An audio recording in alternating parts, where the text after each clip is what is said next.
everyone, I hope you're doing well. This was the teaser and this is the ring and I'm engaged. So it's kind of overwhelming to feel all of it. And it's 11th today, it's like already 4 days past the thing. But then I'm still able to, I'm still in the process of gathering my thoughts around it. And the regrets I have with respect to what happened that day, I wanted to share that so that if you're having an engagement anytime, these will really help you.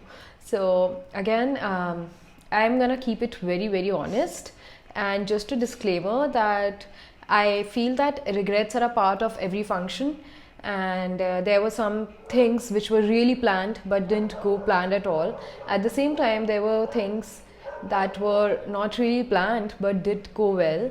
So I think everything goes hand in hand and everything is okay as long as everyone by the end of the function is happy. Both the families are, happy with us, happy with the function that happened, with the food and everything else. So just wanted to put it out there. So if you had a function where you felt this went wrong, so this is just a reminder that it's not the end of the world, it's okay. I had like 2 days of constant.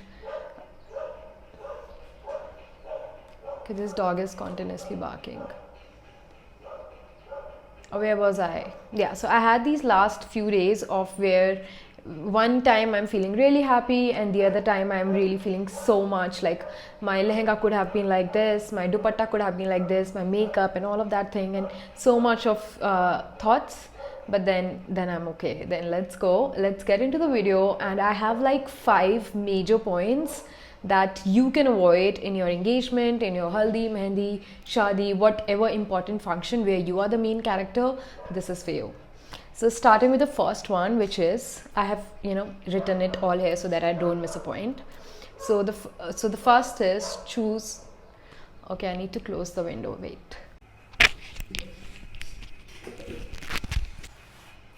So starting with the first one, which is choose your makeup artist really wisely. Like I would say, spend most of the time in choosing who your makeup artist is. So my makeup was not what I expected because it had no contouring. If you can see in the photos, it is just plain face. And I know it looked fine, but I also know that it could have been like 10 times better than what was done. So I always would suggest that go for a makeup artist. Firstly, if you know her personally, or if you can take a trial makeup, do that. That's what my sister is doing. She did take a trial makeup, then only she's going for the final makeup in the wedding because she liked the trial makeup. So I think that must be done. And second, along with the makeup only, there comes hair as well. So in hair also, I wanted like right now I have these hair, right? So I asked for the extensions and I wanted like wavy extensions, not curly wavy. I wanted like straight wavy. So if I could explain it, it would be like long extension of the same kind of hair. So I have these hair, I wanted just long of this, and I did tell her on the phone a day before itself, but they didn't get it. And hair was looking okay, but then I know that it could have been better. I think the whole look in terms of makeup and hair could have been like 10 times better. So I really think I should have thought that through. And so that's a tip. Just even if you're spending a bit too much, which I did, but I did not get it. But even if you're spending a bit too much on makeup, it is definitely gonna worth it. Like 110%, it's gonna be worth it. So because no matter what clothes you're wearing, if your makeup and hair is not up to the point, you're done.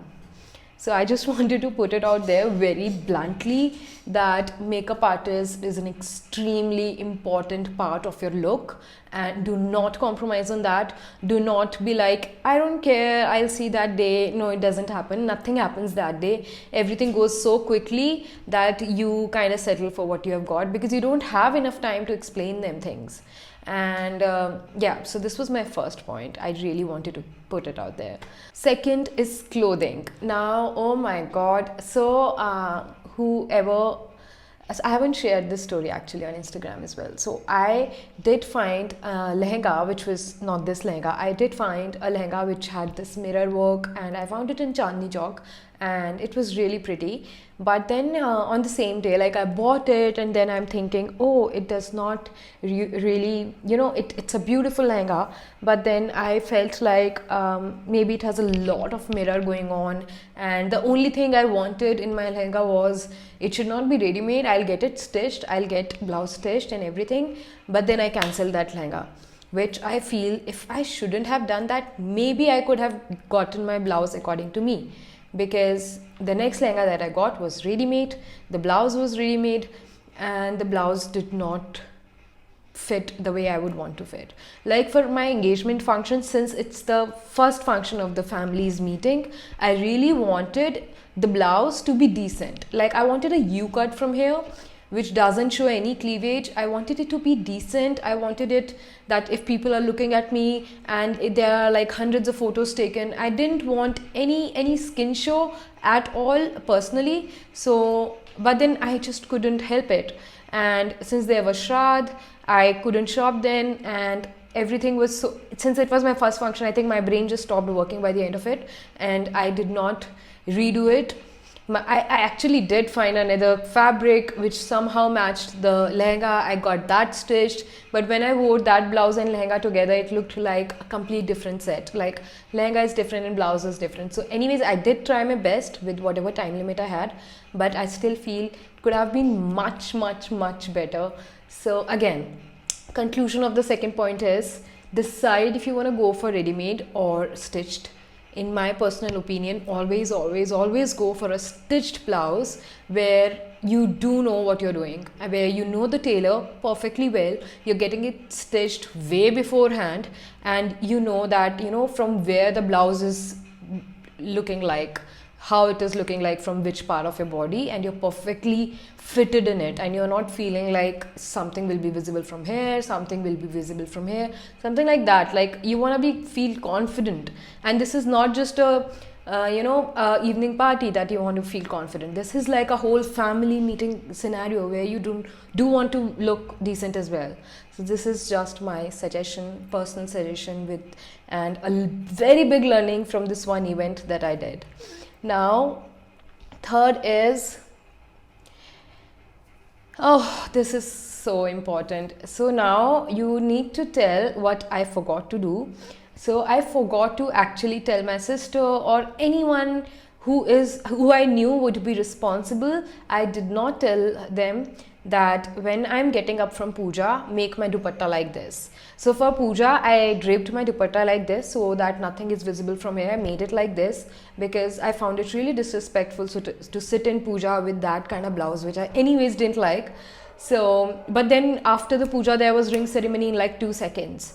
So, and in that moment, your brain is like blur.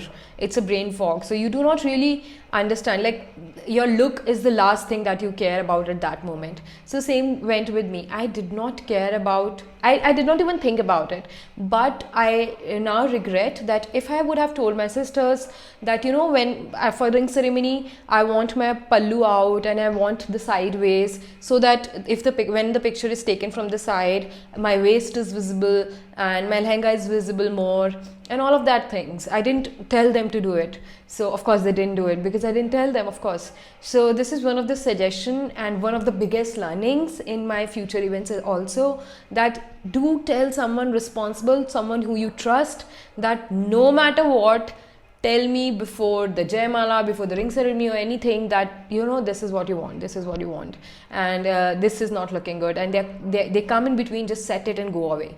So like, do tell that. I forgot to do that. So if you see in my ring pictures, the pictures are of course very cute, but again it could have been 100 times better in terms of the styling of the lehenga, which again is my fault. So again, big learning. Now the fourth point is again very important. Now since it was my first function, right, and there were so many people from the in-laws side that I've never met, and they all have come to the engagement for me. So I really thought that it's my responsibility to go to each one of them and see them individually, talk to them individually, and man, I did that. But I now realize that as a bride or as an engagement bride, you just need to sit and let people come to you and just relax. Otherwise you're so anxious throughout the day. Like I was so anxious, I was extremely anxious. Like I had so many things going on in my head, that like, what is she doing, what is that guy doing, what is this doing, and should I talk to the person, should I talk to this person? And I'm always thinking constantly, and I'm going to people and talking to them. Then I realized maybe I could have just avoided that. So yeah, like a big learning for my next functions also, like just sit and relax. If people have come for you, they will come to you, and you don't have to go to each one of them. So yeah, big learning again. And then next one is, I think we are now on already 5th. So the 5th point is again the decor. I went to the decor place, like the event was supposed to start at 11 a.m. and I went to the decor at 9, and I saw the venue and it was pathetic. Like what I told the decor guy, everything was done opposite, and I just lost it like really bad. So but then later of course I asked them to change it and things like that, but then that was really stressful. Throughout my makeup I was so stressed out, if the carpet is changed or not, if the clothing is changed or not, I was so stressed out. So I feel that if you're someone like me who has really planned the decor, I did plan it really well, but it didn't turn out that way. So then do go a bit early. After I got it arranged in next 2 hours, it was what I wanted, of course, but then that stress could have been gone if it was done maybe at 7 a.m. in the morning. So yeah, that is another thing. So I think these were the 5 points that you can have, that you can have handy, so that when you are moving along in your journey of first engagement, first function, I know you will have these learnings in your first function itself, even if though I don't tell you, but I don't want you to have these learnings then, because if you have these by now, just do it nicely. And lastly, I want to say that if you're someone who is watching this video and thinking that who cares so much about that day, and it's just ring ceremony, and you should be focused on who you are marrying and how it is feeling, and not like how it is looking, I would just want to tell you that we're spending a lot on photographers, on creating memories in terms of photos, videos. So when you are spending so much amount, because it happens once in a lifetime, and some people do take it very seriously, so instead of judging them, you can just be nicer to them, that okay, it matters, like how my pallu is looking on the engagement ceremony matters, because that's what I'm gonna see 10 years later, and that cannot be changed. So it's just small things. Since you're spending money already, there's no point spending money in photography or videography if the moment cannot be captured like you would want. So I think that's it. That's all I wanted to say. It was just a very small off the topic video from my main channel. I do not do such videos, but I had so much in my head, and I was like, what if someone would have told me already, and then these mistakes wouldn't have happened, but then they did happen. And so I will be the big sister vibe here, and I'll let you know. So if I get even more, which I have a lot of things to discuss, like from where to get what. That is also a very big learning that I'm gonna do in my sister's wedding, which is in December. So stay tuned for that. I'm gonna tell you from where to get what things and from where to not get for sure. So that video is gonna come up as well. And if you have any more questions regarding this, please do ask in the comments. I'll be happy to answer. And I think that's it. Thank you for all your wishes. If you follow me on Instagram and you have wished me, thank you. I'm really grateful, because my Instagram is filled, and I'm so grateful that I have this community, that people are actually spending that few seconds on typing congratulations and all of that, because it's a big thing. So thank you so much. I'm really grateful to be able to create a community like that, and I would want to help you out in any way I can. So yeah, that's it. I'll see you in the next video, and thank you for watching this.